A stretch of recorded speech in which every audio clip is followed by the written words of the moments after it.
for OCLC, which is a nonprofit, member-based cooperative that helps libraries share information and resources worldwide. And some of my ideas about community, about libraries in the 21st century and the content that we typically are the purveyors of have come from my work, but also from my life experience. And so I'd like to start by talking a little bit about where I grew up, essentially. I grew up in the Pacific Northwest, beautiful place, water, trees, mountains, all of that natural beauty. It was an incredible backdrop to the way I grew up, because I didn't grow up in this lovely city. I actually grew up way, way, way back there, about an hour and a half away, in this tiny little town called Port Orchard. And lots of people grow up in small towns, so there's not anything particularly unique about that, I guess.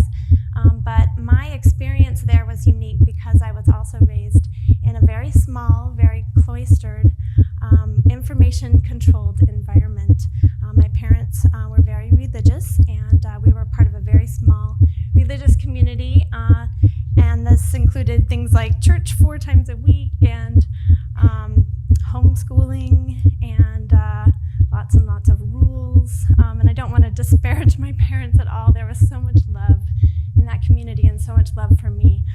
But there was a particular life that they saw for me, and it went along with their values and their ideas about the way things should be. And it wasn't until I visited the Port Orchard branch of the Kitsap Regional Library System that I realized that there was going to be so much more for me. This is their place on the web right now, but the building that you see there is exactly the same building that I remember entering as a child, browsing the books. My parents couldn't control every movement. I thought, oh my gosh, there's so much here for me to take in. It was a very powerful experience for me. And in fact, it's also the place where I discovered the very first book that was going to have an impact on me, besides the Bible, of course. Thoughts of Thoreau. I don't know how I got this one past my parents. I think if they had known that it was going to change my life in the way that it did, they would have hid it behind the stack somewhere. But these words, like I went to the woods to live deliberately and suck out all the marrow of life, they just became my words. They became the words that I lived by. So I underlined and I highlighted, I wrote in the margins, I turned down the pages, I extended my borrowing privileges. And then and then I stole it.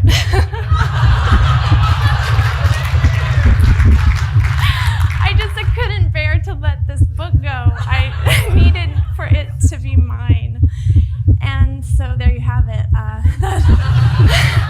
The librarian of the 21st century was born. I fast forward 15 or 20 years, and I'm actually in library school in this very building in Seattle. And I went to library school, I have to admit, because I thought of rooms like this. I thought of spaces like this, and I couldn't imagine actually that someone's going to pay me to sit in a room like this all day surrounded by books.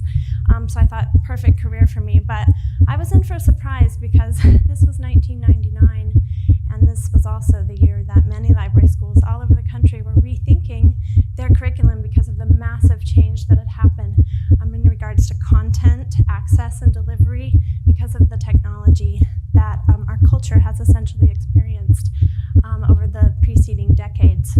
And so they gave my cohort, I was the very last one, very last year of the century, to choose between the old library school and the new library school, or information school, I should say. And I chose the new, and I had no idea what I was getting into. I was signing up for things like Unix-based scripting, and I had barely used an email account. And so it's absolutely changed me. I remember the moment, in fact, when I realized what a website was, and I understood that anyone could publish content, and it could be globally distributed and accessed then by anyone who had access to the internet. And that changed me. I put that together with my ideas about information equality, and I knew that I was interested in finding the future of libraries library service and being a part of that work. My first job at a library school, however, was not all that I thought it was going to be. I will not name the system, but this is a picture of the unfortunate building that I worked in. Very low ceilings, terrible lighting, services that could have been improved, at least from where I sat in my entry-level position. Having answered a reference question one day with a Google search, and I was very excited about it. One of my colleagues said every computer in the public library should be bludgeoned with a sledgehammer.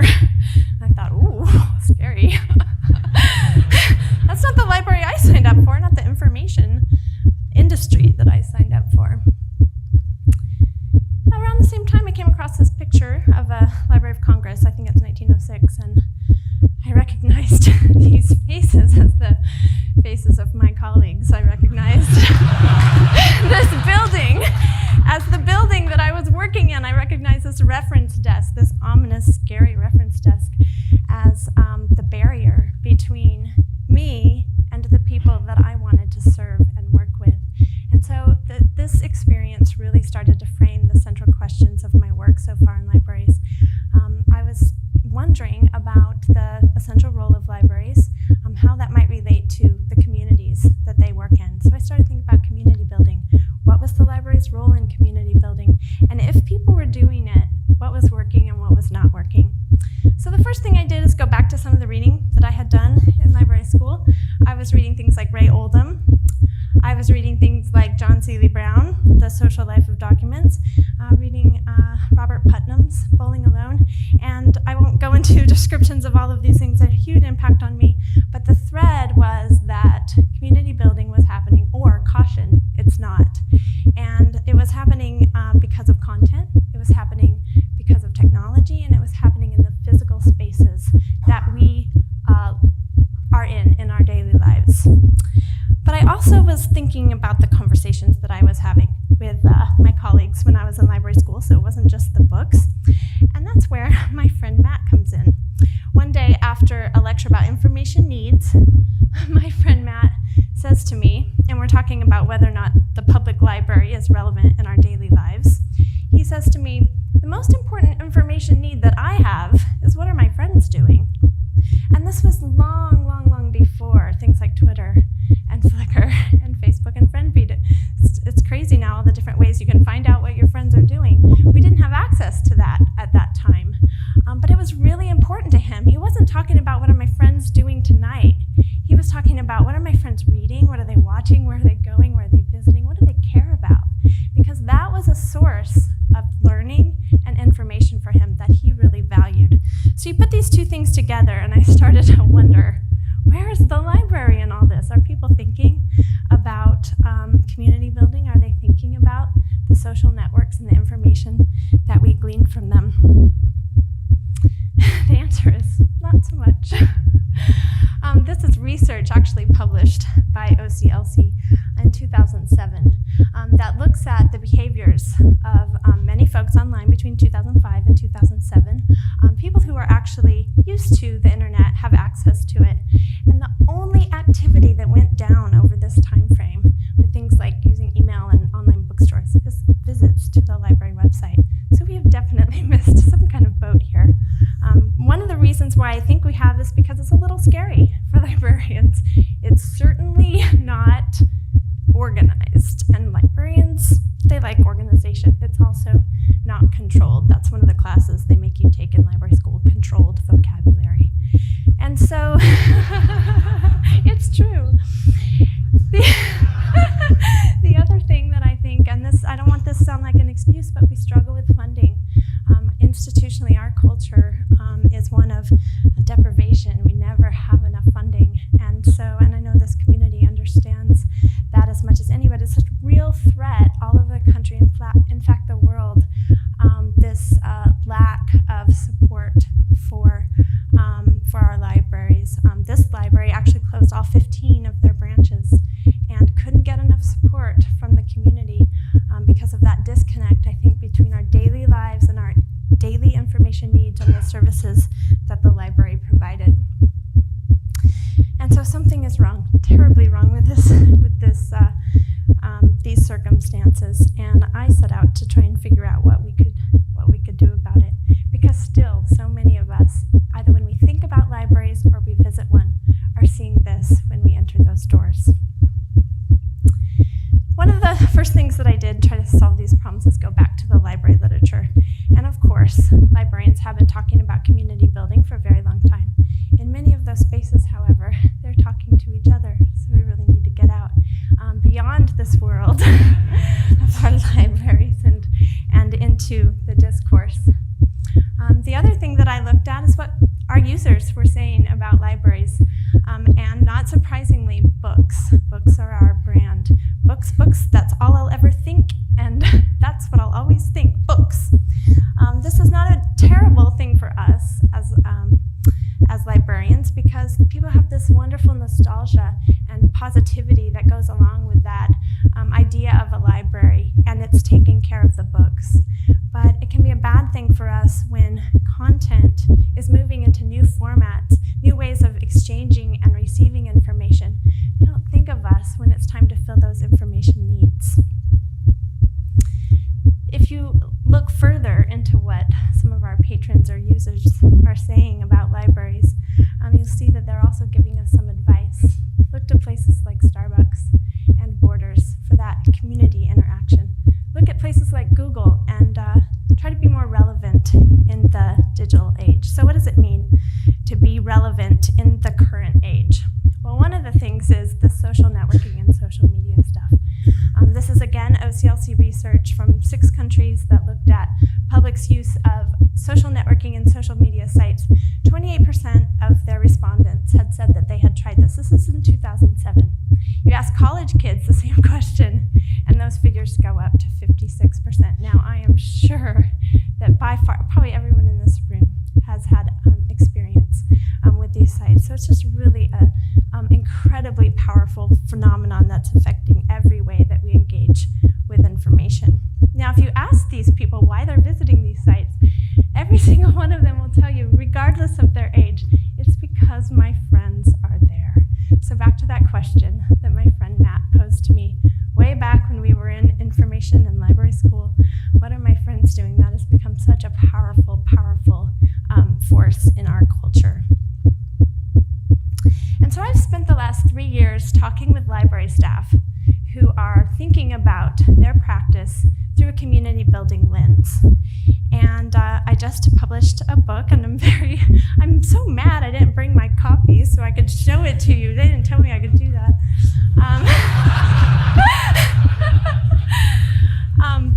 But it's been such a wonderful project because I've had a chance to talk with all these librarians who are doing community building work.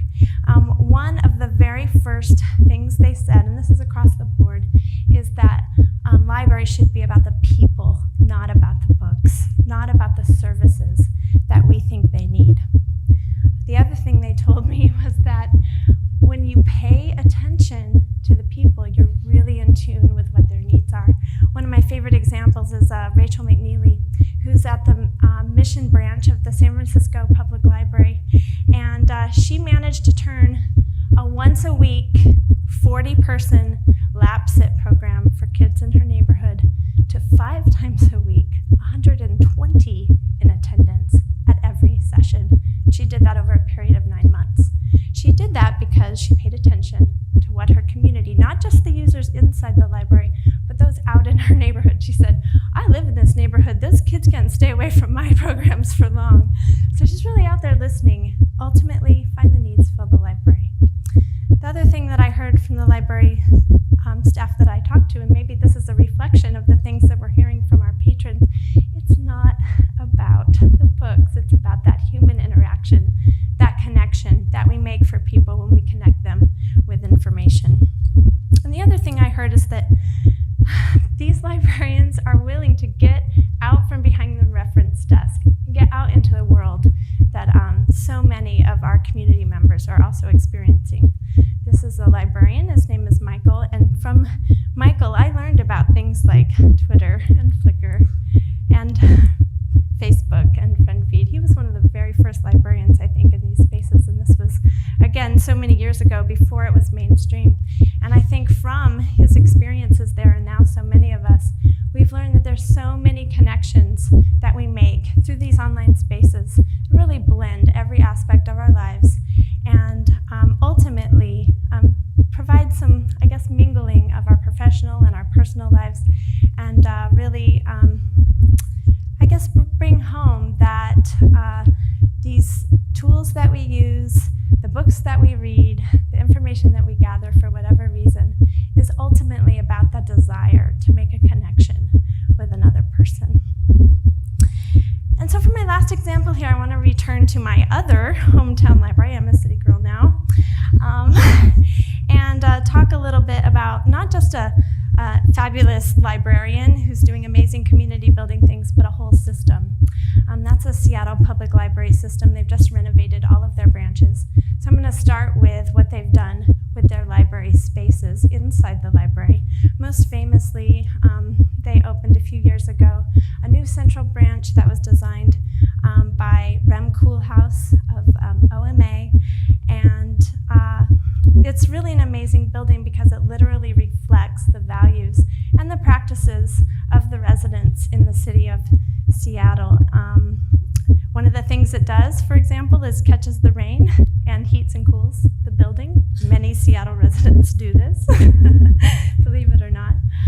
But it also has things like you can actually lift up the flooring so that as technology, hardware needs change and networking changes, the building can shift with it. You walk into the building on the main floor and it's called the living room. There's no books, no materials, no computers, none of the things that we now think of as traditional library services, but instead places to gather, to sit down on a couch or across the table from someone, even order a cup of coffee. Their branches are much the same, this mixing of technology along with traditional library services, and again, spaces to just sit and talk with other people. Their programs are amazing as well. One of their most well-attended programs is the summer reading program. But a few years ago, they realized that only kids that were speaking English at home were attending their summer reading programs. So they expanded their program to include Chinese first, then Spanish and Vietnamese in order to better reach out to the community that they aim to serve. Now there's 22 languages spoken in just one neighborhood, just a couple of blocks away from the building that I just showed you. So there's still so much work to be done there. And then finally, they're doing this stuff online as well. This is a picture of their teen page, but they don't just focus on their website. They're using things like blogs, Flickr, MySpace, and all of these social tools to really engage with the teens that they serve. And in fact, they have some teen-created content that an advisory board that is volunteers from the community works on together. So the library is actually giving over to their patrons the ability to develop content and present it as part of the library. One of the librarians that I talked with about this project said to me, "We are building community in a way now that we couldn't have even imagined a year ago. And most of them are boys," she said to me. So really, really amazing stuff happening here. And then finally, this is just my one last point. The librarians that I spoke with talked about the future, all of them very sustainability oriented, thinking about how to make sure that their services are available for years to come. One of the things that they said was that we need to make sure that our community knows that we're here from them, what services we provide. Really, the onus is on us to make sure that we're out there and engaged. But what I would ask you before I close here is to engage with us in that process. If you think, as I do, that we have an incredible opportunity as institutions that are highly valued and that provide just incredible service, the keepers of human knowledge, essentially, and such a glorious history around that. If you think that we can build on that and maybe broaden our focus so that it's not just about the authoritative content that we're providing access to and distributing, but instead focusing on the reason why content so that people can make that human connection, whether it's a reader to a book or a peer-to-peer, whatever it may be. The reason why we do that is so that everyone has equal opportunity to learn and ultimately enrich their lives, and that's so important. So what I would ask you is to tell us, what can your library do to be a partner with the community to participate in its growth